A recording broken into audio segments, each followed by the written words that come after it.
Cartoon TV. क्या बात है मीनू मौसी, आज तो बड़ा सच सवर रही हो। कहाँ जा रही हो? तुझे नहीं पता क्या? अरे अभी अभी कालू कौआ और कजरी आए थे। हर बार की तरह इस बार भी चिंटू का जन्मदिन धूमधाम से मना रहे हैं, तो बस शाम की तैयारी कर रही हूँ। अच्छा तू बता, तू क्या पहन रही है? मेरे घर तो नहीं आए कालू भैया, पर हर साल तो आते हैं। इतने में रानू की बेटी मिंटी वहाँ आती है। मम्मा मम्मा जल्दी से घर चलो, कालू अंकल और कजरी। ये ले, तेरे घर भी पहुँच गया कालू। जा जा जल्दी जा, और हाँ शाम को साथ में चलेंगे। हाँ मीनू मौसी, अब चलती हूँ। रानू मिंटी के साथ घर पहुँचती है, जहाँ कालू और कजरी इसका इंतजार कर रहे थे। माफ करना कालू भैया कजरी बहन, जरा मीनू मौसी के पास गई थी, तो आप दोनों को इंतजार करना पड़ा। कैसी बातें कर रही हो रानू? तो क्या हुआ अगर थोड़ी देर इंतजार भी कर लिया तो? हाँ रानू बहन, तुमने तो हमारी कितनी बार मदद की है। खैर, यहाँ हम अपने बेटे चिंटू के जन्मदिन का न्योता देने आए हैं।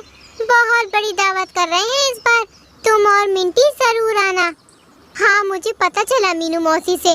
तुम बिल्कुल चिंता मत करो कजरी बहन, मैं और मिंटी पहुँच जाएंगे। अच्छा रानू, अब हम चलते हैं, अभी बाकी सबके यहाँ भी जाना है। कालू और कजरी न्योता देकर चले जाते हैं। वाह, आज तो दावत मिलेगी मम्मा, मजा आएगा। हाँ बेटा, बहुत मजा आएगा। अब चलो पहले बाजार चलते हैं, चिंटू के लिए कोई गिफ्ट भी तो लाना पड़ेगा ना। रानू और मिंटी गिफ्ट लेने के लिए निकल पड़ती है। दूसरी तरफ कालू और कजरी मोंटू मोर के घर जाते हैं। अरे कालू, आओ आओ, कजरी भाभी भी आई है। आए तो है, पर हम इस बार भी नाराज हैं। मोंटू भैया, आप अच्छी सी लड़की देखकर शादी क्यों नहीं कर लेते? देखो तो घर कितना गंदा पड़ा है। अरे भाभी, आप भी ना। सही तो कह रही है कजरी, तुम इतने आलसी हो। कम से कम हमारी भाभी जी तो इस घर को संभाल लेंगी। ठीक है कालू, सोचता हूँ, पर तुम बताओ कैसे आना हुआ? सब ठीक तो है? मुझे मालूम था कि तुम भूल जाओगे। अरे भाई, चिंटू का जन्मदिन है, न्योता देने आया हूँ, शाम को समय से पहुँच जाना। अरे हाँ, मैं तो सच में भूल ही गया। आज का दिन तो भाई बहुत खास है।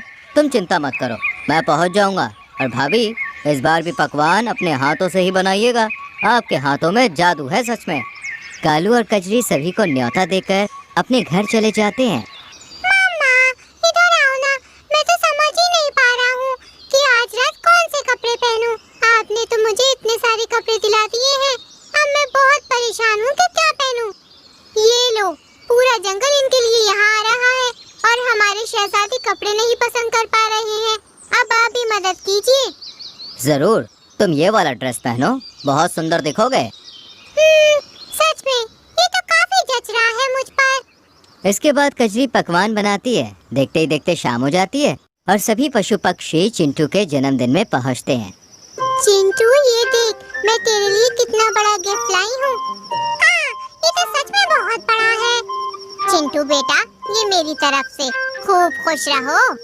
शुक्रिया मीनू मौसी, आप बहुत अच्छी हैं। एक के बाद एक सभी चिंटू को गिफ्ट देते हैं और फिर खाना खाकर जमकर नाचते हैं, गाते हैं और खूब मस्ती करते हैं। चिंटू, मैं तो इस बार डांस करके बोर हो गई। चलना, मौसम बहुत अच्छा हो रहा है, कहीं बाहर चलते हैं। बात तो ठीक है, पर मम्मा नहीं जाने देंगी। अरे पूछ के तो देख, अंकल आंटी मान जाएंगे। अकेले अकेले घूमने का प्लान बना रहे हो? मैं भी चलूंगा। वैसे भी यहाँ सब बड़े लोग हैं, हम बच्चों का क्या काम। तो चलो चलते हैं। तुम लोग इतना कह रहे हो तो ठीक है, मैं मम्मी पापा से पूछ कर आता हूँ। चिंटू कजरी और कालू के पास जाता है और पूरी बात बताता है। नहीं बेटा, अभी रात का माहौल है और बाहर मौसम भी खराब है। तुम अभी छोटे हो, इसलिए अभी हम तुम्हें बाहर नहीं भेज सकते। पापा बिल्कुल ठीक कह रहे हैं चिंटू, तुम ऐसा करना, कल दिन में चले जाना। अरे पर मेरा मन है, और मैं इतना भी छोटा नहीं हूँ, बड़ा हो गया हूँ।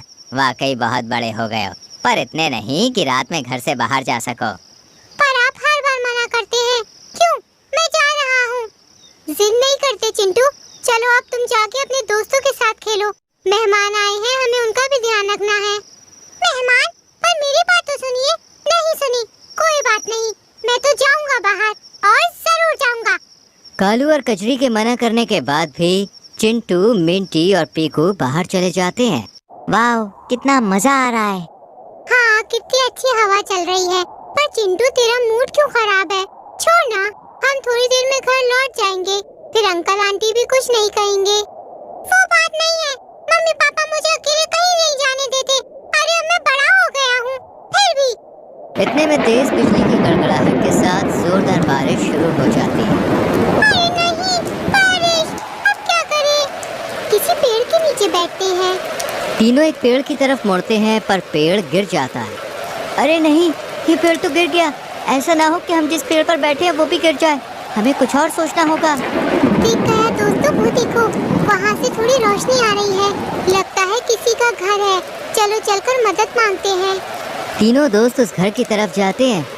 मुझे तो डर लग रहा है कि कहीं ये भूत का घर तो नहीं। तू बिना कुछ भी मत कह, मुझे और डर लग जाएगा। अरे तुम दोनों क्यों डरते हो? मैं हूँ ना, मम्मी कहती है मैं बहुत बहादुर हूँ। तुम यहीं रुको, मैं अंदर देखता हूँ, कोई हो तो। चिंटू अंदर जाता है। घर में एक दिया जल रहा था।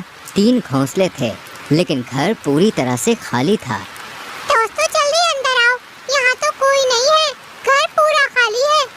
ऐसे कैसे? जरूर यहाँ जो रहता हो वो कहीं बाहर गया होगा। मुझे भी लगता है हमें यहाँ पे नहीं ठहरना चाहिए। तो कहाँ जाएंगे? बारिश देखी है, ऐसा करते हैं, बारिश थमने तक यहीं रहते हैं। घर का मालिक जब आएगा तो उससे बात कर लेंगे, और बारिश थमने से पहले नहीं आया तो बिना कुछ कहे ही निकल जाएंगे। मुझे चिंटू का आइडिया ठीक लग रहा है, और कोई रास्ता भी तो नहीं है ना हमारे पास।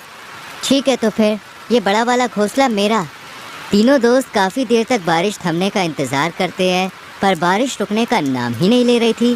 काफी देर गुजरने के बाद तीनों को नींद आ जाती है। दूसरी तरफ कालू जी, मैंने पूरा घर देख लिया, आसपास भी देख लिया, चिंटू कहीं नहीं है। मिंटी भी नजर नहीं आ रही है, और पीकू भी।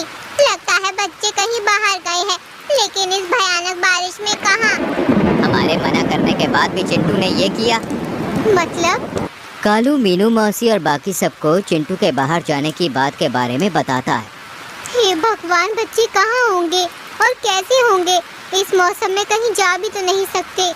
वहीं उस खाली घर में एक बड़ी सी चील आती है।